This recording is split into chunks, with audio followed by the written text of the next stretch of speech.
Hello guys, সবাই কেমন আছেন? আমি ভালো রয়েছি। তো আজকে দেখাবো আমাদের কোম্পানি। তো আমাদের কোম্পানিটা প্রায় চালু হয়েছে এই 4 মাস। তার মধ্যে 3 মাস তো কাজই হয়নি। এখন টুকটাক কাজ চালু হয়েছে, কাজ হচ্ছে টুকটাক। তো দেখায় চলুন ভিতরের অংশটা। এই যে সামনে যে দেখতে পাচ্ছেন কম্পিউটারওয়ালা রয়েছে, এটা হলো আমাদের মেন সিট, এটা হলো আমাদের ক্যাটওয়ালা সিট, এই টেবিলটা হলো ফাইলিংয়ের, এটা হলো আমাদের সেটিংয়ের টেবিল, মানে কাজ যে সেটিং হয় পাথরের সেটিংয়ের কাজ এটা। এটা হলো আমাদের পালিশ মেশিন, সব পালিশ হয়, আংটি, নেকলেস, চেন, সব পালিশ হয়। সামনে নামানো আছে ড্রাম মেশিন। আর এই যে দেখছেন, এটা হলো একটা ভালো জিনিস। দেখুন, এই জিনিসটা হলো সোনার জল, সোনার কালার করে।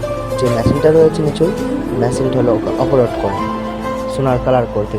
তো দেখায় চলুন আমাদের গোল্ডের কাজটা হওয়ার আগে যে কাজটা হয় মোমের, যেটাকে আমরা ক্যাম বলি কিংবা ভ্যাক্স বলি।